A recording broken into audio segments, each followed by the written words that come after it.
ಶರಣಬಸವೇಶ್ವರರು ದೀನದಲಿತರ ಸೇವೆಗೈದು ಕಲಬುರಗಿಯ ಗ್ರಾಮೀಣ ಜನರ ಮೇಲೆ ಗಾಢ ಪ್ರಭಾವ ಬೀರಿದವರು. ದಾಸೋಹಗೈಯುತ್ತ ಮಹಾಮಾನವರಾಗಿ ಬೆಳೆದು ದೈವತ್ವವನ್ನು ಪಡೆದುಕೊಂಡವರು. ಜನರಿಂದು ಅವರಿಗೆ ಗುಡಿ ಕಟ್ಟಿ ಪೂಜಿಸುತ್ತಿದ್ದಾರೆ. ಆ ಶರಣಬಸವೇಶ್ವರರ ಪರಂಪರೆಯಲ್ಲಿ 7ನೆಯ ದಾಸೋಹ ಪೀಠಾಧಿಪತಿಗಳು ಶ್ರೀ ದೊಡ್ಡಪ್ಪ ಅಪ್ಪ ಅವರು. ಅವರ ನಂತರ ಪೀಠಾರೋಹಣ ಮಾಡಿರುವವರೇ ಪೂಜ್ಯ ಡಾ ಶರಣಬಸವಪ್ಪ ಅಪ್ಪ. ಸ್ನೇಹಜೀವಿಗಳು, ದಾಸೋಹ ದಾರ್ಶನಿಕರೂ ಆಗಿರುವ ಡಾ ಶರಣಬಸವಪ್ಪ ಅಪ್ಪ ಅವರ ಕರ್ತೃತ್ವ ಶಕ್ತಿಯ ಫಲವಾಗಿ ಶರಣಬಸವೇಶ್ವರ ಮಹಾದಾಸೋಹ ಸಂಸ್ಥಾನವು ಮಹತ್ತರ ಸಾಧನೆ ಮಾಡುತ್ತಾ ಹಲವು ರಂಗಗಳಲ್ಲಿ ತನ್ನನ್ನು ಗುರುತಿಸಿಕೊಂಡು ಖ್ಯಾತಿಯನ್ನು ಪಡೆದಿದೆ.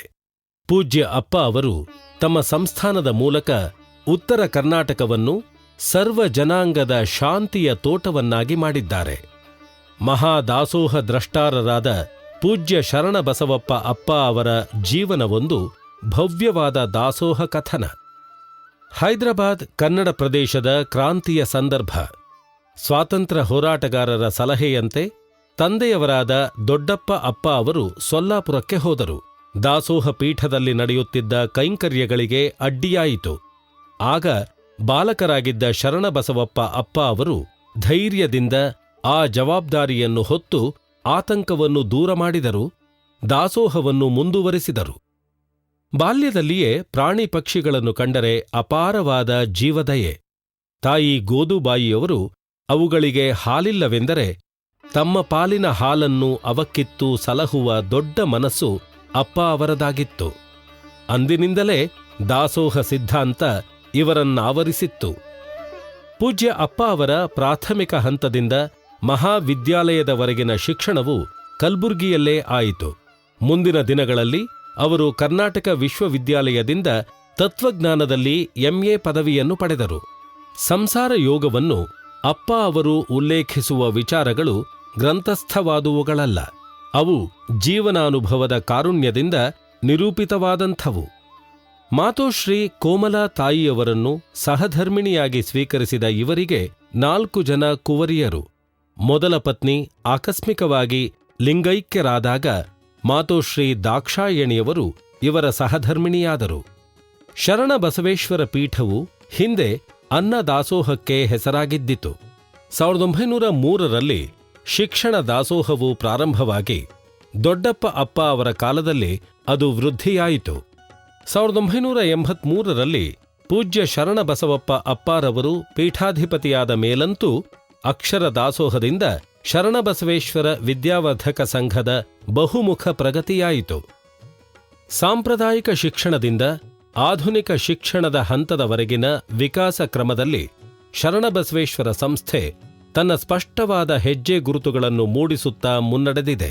ಹೊಸ ರೀತಿ ಅಭ್ಯಾಸ ಮಾಡದಿದ್ದರೆ ಹೊಸ ಜೀವನದಲ್ಲಿ ಬದುಕಲಿಕ್ಕೆ ಸಾಧ್ಯ ಆಗುವುದಿಲ್ಲ. ಅವನಿಗೆ ಟೆಕ್ನಾಲಜಿ, ಸೋಷಿಯಲ್ ಸೈನ್ಸ್ ಮತ್ತು ಸಾಹಿತ್ಯ, ಸಂಗೀತ, ಕಲೆ, ಪೇಂಟಿಂಗು, ಸ್ಕಲ್ಪ್ಚರ್ ಇವೆಲ್ಲ ನಮ್ಮ ಶಿಕ್ಷಣ ಸಂಸ್ಥೆಗಳಿದೆ. ಈಗಾಗಲೇ ಒಂದು ಇಂಜಿನಿಯರಿಂಗ್, ಆರ್ಟ್ಸು, ಸೈನ್ಸು, ಕಾಮರ್ಸು ಇವೆಲ್ಲ ಇದೆ. ಮತ್ತು ಮುಂದಿನ ವರ್ಷ 3 ಇಂಜಿನಿಯರಿಂಗ್ ಕಾಲೇಜ್, ಒಂದು ಹೆಣ್ಮಕ್ಳ ಸಲುವಾಗಿಯೇ ಬೇರೆ ಇದೆ, ಸುರ್ಪುರಕ್ಕೊಂದು ಮತ್ತು ಬೀದರ್ಗೊಂದು, ಹೀಗೆ ಆಗ್ತಾ ಇದೆ. ಪೂಜ್ಯರ ಸಾಹಿತ್ಯ ಸೃಷ್ಟಿಯ ಸಾಮರ್ಥ್ಯವು ಕಡಿಮೆಯೇನಲ್ಲ. ಅಪ್ಪ ಅವರ ತಾಯಿ ಮಾತೋಶ್ರೀ ಗೋದು ತಾಯಿಯವರು ಮರಾಠಿಯಲ್ಲಿ ಮತ್ತು ಕನ್ನಡದಲ್ಲಿ ಕೆಲವು ಕಾವ್ಯಗಳನ್ನು ಬರೆದಿದ್ದರಂತೆ. ಹಾಗಾಗಿ ಅಪ್ಪ ಅವರಿಗೆ ಕಾವ್ಯಶಕ್ತಿ ತಾಯಿಯವರಿಂದಲೇ ಬಳುವಳಿಯಾಗಿ ಬಂದಿರಬೇಕು. ಪೂಜ್ಯ ಅಪ್ಪ ಅವರು ಬಾಲ್ಯದಲ್ಲಿಯೇ ಕವನಗಳನ್ನು ರಚಿಸುತ್ತಿದ್ದರಂತೆ.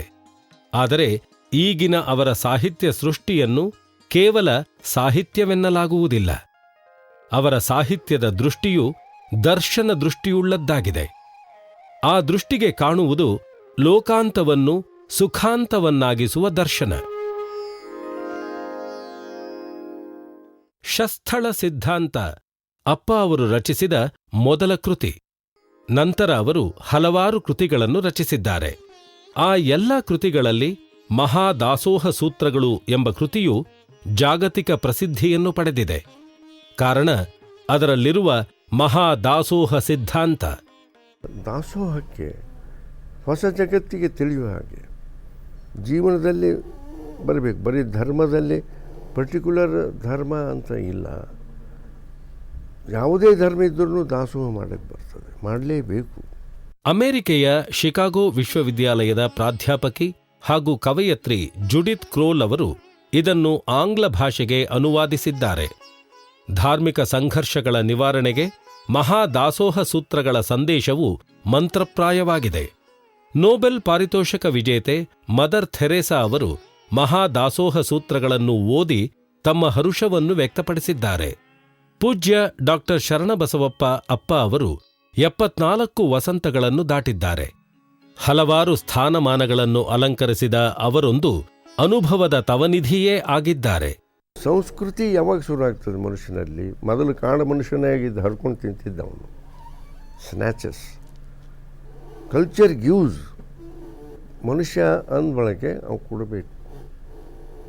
ತನ್ನ ಹತ್ರ ಏನು ಸಾಧ್ಯತೆ ಸೇವೆ ಆಗ್ಬೇಕು, ತಾನು ಬದುಕಿ ಮತ್ತೊಬ್ಬರಿಗೆ ಮಾಡುವಂಥದ್ದು ಶಕ್ತಿ ಬರಬೇಕು ಅವನಿಗೆ.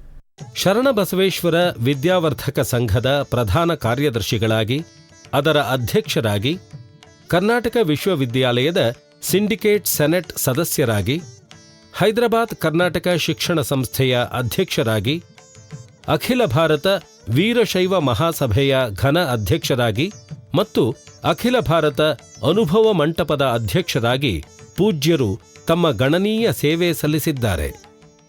ಅವರ ಕಾರ್ಯ ಸಾಧನೆಗಳಿಗೆ ಗೌರವ ತೋರುವ ಪ್ರತೀಕವಾಗಿ ಕರ್ನಾಟಕ ಸರ್ಕಾರ 1988ರಲ್ಲಿ ರಾಜ್ಯೋತ್ಸವ ಪ್ರಶಸ್ತಿ ನೀಡಿ ಗೌರವಿಸಿದೆ.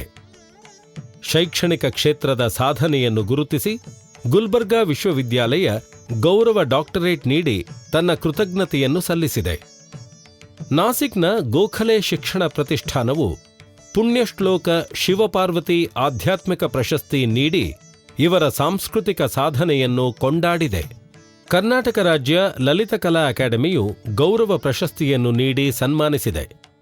12ನೇ ಶತಮಾನದ ಸಮಾಜೋದ್ಧಾರ್ಮಿಕ ಕ್ರಾಂತಿಯ ಹರಿಕಾರ ಬಸವಣ್ಣನವರ ಕಂಚಿನ ಪುತ್ಥಳಿಯನ್ನು ಸಂಸತ್ ಭವನದ ಮುಂದೆ ಸ್ಥಾಪನೆಗೊಳಿಸಿದ ಕೀರ್ತಿ ಇವರಿಗೇ ಸಲ್ಲುತ್ತದೆ. ಪೂಜ್ಯ ಅಪ್ಪ ಅವರು ಮಾನವ ಪ್ರೇಮಿಗಳು. ಸಕಲ ಜೀವರ ಹಿತವನ್ನು ಅವರು ತಮ್ಮ ಹೃದಯದಲ್ಲಿ ಹೊತ್ತುಕೊಂಡೇ ಶರಣ ಬಸವನ ಮಹಾದಾಸೋಹ ಸೇವೆಯಲ್ಲಿ ತೊಡಗಿರುವವರು. ಅವರ ಆದರ್ಶ ಸಕಲರಿಗೂ ಅನುಕರಣೀಯ, ಅನುಸರಣೀಯವಾಗಿದೆ. ಇದುವರೆಗಿನ ಅವರ ಅಪೂರ್ವ ಸಾಧನೆ ಪವಾಡ ಸದೃಶವೇ ಸರಿ. ಅವರ ಸಾಧನೆಗಳೆಲ್ಲ ಎಂದೆಂದಿಗೂ ಜನಮನದಲ್ಲಿ ಹಸಿರಾಗಿಯೇ ಉಳಿಯುತ್ತವೆ.